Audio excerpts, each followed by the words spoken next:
Hi friends, and welcome back to our farm. This past week, Daryl actually got to take a vacation from the farm, leaving me here to do all the chores by myself. But because it's just the two of us here, we really can't afford to both go on vacation at the same time. So even though we have to take separate vacations, at least we get some kind of rest during the year. So for my vacation, I went to DragonCon, which is a convention held over Labor Day every year in Atlanta, Georgia. It's a multimedia convention. It focuses on sci-fi, fantasy, Pop culture, TV, movies. almost anything you can think of. During DragonCon, I also participated in the Apocalypse Rising track, and I spoke at their Homesteading 101 panel. We'll have some of that footage for you in this video towards the end. I really had a good time. There were some good questions. Next year, Julie's gonna do it. Yeah, and Daryl actually doesn't really know how to take a vacation. He ended up working most of the time because one of the unique things about DragonCon is it's all run by volunteers. And Daryl likes to volunteer with a bunch of his friends. And so that's what I did for the vacation. I volunteered. So the department I work for when I volunteer for DragonCon is the tech ops, and we do all the AV, audio visual for the convention. We set up bands that are in the major ballrooms. We also set up panels for celebrities like William Shatner or David Tennant's been there. There's been a lot of Doctor Who and Walking Dead celebrities there. So I've only been volunteering for about 8 years now. A lot of my friends that I worked with have been volunteering for 30 years. It's a unique way to get to see DragonCon. It's also kind of an inexpensive way to see it. Volunteering gives you a little bit of the backstage and the inner workings on how the convention is put together. Another unique thing about DragonCon is it's held in 5 hotels in downtown Atlanta. It's also held in the America's Mart. That's where a lot of the vendors are and the gaming is. Here are some shots of the Hyatt and the Marriott, which are really kind of the 2 core hotels in my opinion, before 60,000 attendees swarm the hotels. So on Saturday, DragonCon has their own parade. It's a televised event in Atlanta. There are a lot of people that come just to watch the parade live. And the parade is made up of all the cosplayers or people in costume, which is one of the biggest aspects of DragonCon.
Tons and tons of panels, whether they're celebrity interactions or educational ones that go on during DragonCon. And some of the newer panels that they're starting to offer are regarding homesteading. And this year, Daryl was invited to be a speaker on the Homesteading 101 panel. So we're gonna show you a little bit of that footage. I'd also like to thank our friends Brian and Chelsea for taping it for us. So hope you enjoy. Well, getting ready to do my first homesteading panel at DragonCon. See what they have questions about. And I think I'm going to really enjoy this. See how it goes. Welcome to Homesteading 101. I am Paige Wolf. I'm a critical care nurse, and I'm also like an amateur homesteader. I have a very small, what I would call medicinal garden, and then I also grow like some pepper. I grow salsa pretty much. All of the things that are incorporated in salsa. And then I will let everyone introduce themselves. Hey, how's everyone doing? You doing well? Yeah. So my name is Daryl Willis. My wife and I run Red-tailed Farm in Burgod, North Carolina. It's right on the coast by Wilmington. We have a 14-acre farm, and we're a diverse livestock farm.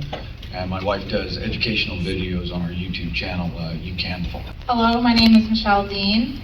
I live in Connecticut, so I know about the winters that you don't have down here. I'm George Cavender. I'm an assistant professor of food engineering at Clemson University. I'm a certified food scientist. My area of expertise deals with processing for extension of shelf life, preservation of quality, and ensuring safety. Hello, my name is Diane May. I am a certified beekeeper. I have been homesteading for about 5 or 6 years, and I started on our postage stamp lot in an HOA subdivision. And just last year, my husband and I moved and got our dream location of 14 acres up in the North Georgia mountains. I'm also the communication director and former president and vice president of a couple chapters of the National Ladies Homestead Gathering, and it is an organization for women who are interested in homesteads or homesteading. Homesteading can be done anywhere. You can be in an apartment or you can be on the 600-acre farm. It's, as we say at LHG, it's doing at home instead of going to the store. That is homesteading. You learn to preserve your food, make your bread, make your soap, make your medicine. That's homesteading. It can be done anywhere. With me and my wife, with our farm, and we do direct-to-consumer marketing to farmers markets, and your comment about the processors, we use a lot of small processors, and even they have become inundated with larger farms, like commercial farms, trying to get their cattle or livestock processed so that they can sell it. Overall, it's a lovely example of why developing these kinds of skills yourself can be important. Don't try and do everything yourself.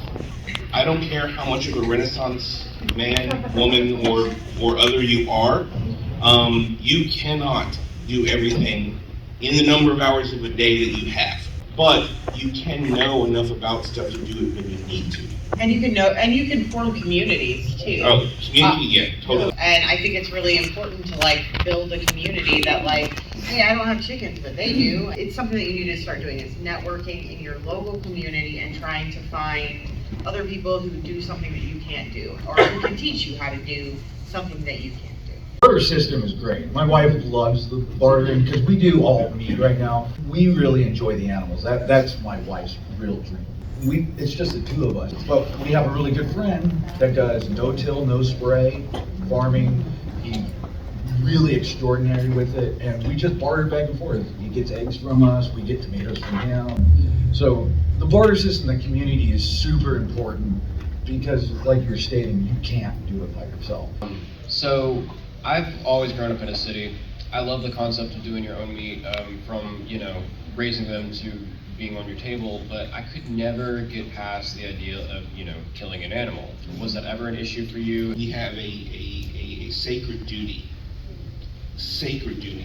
to make the animal's life as good as possible, okay? And to make the animal's demise as quick and painless as possible. So as far as our process on the farm goes, we're raising these animals for a purpose. We're raising them so that we can provide them for ourselves and for the community. Where I have sometimes a hard time with the killing and slaughtering of an animal is one that has been sick, one that I've had to take care of, spend extra time with. Those we tend to get a little bit more attached to, and those can be a little bit harder. But in the end, if you do it humanely, you are trying to give that animal the best life it has and end it as peacefully as possible.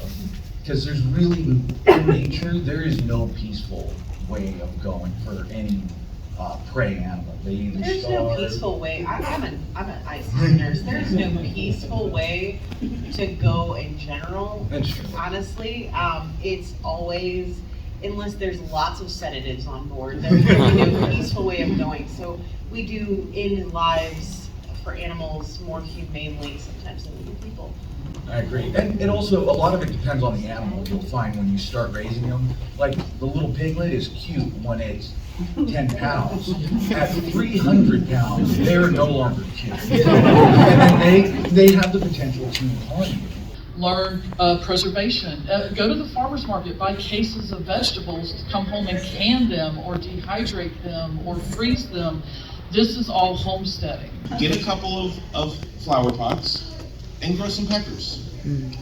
Get a 5-gallon bucket and grow some potatoes.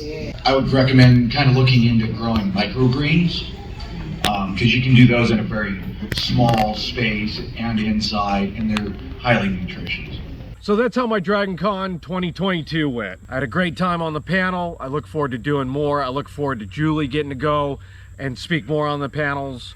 There really is something for everyone at DragonCon. If you just want to people watch, you can do that. If you want to dress up, you can do that. This year, there was also a muscle nerd competition. It was bodybuilders dressed up as superhero characters, flexing all their muscles. It was really cool. I really encourage you to get out there and check it out next year. Yeah, it's every year over Labor Day weekend, and it's just a ton of fun. My week was pretty uneventful, thankfully, and I am definitely looking forward to my chance for a vacation in the coming months. While Daryl was away, we rented a breeding buck to get our female goats pregnant for this year. So if you want to see the video about how that went, you can check it out right here. Thanks for watching, guys, and we'll see you next time. Bye.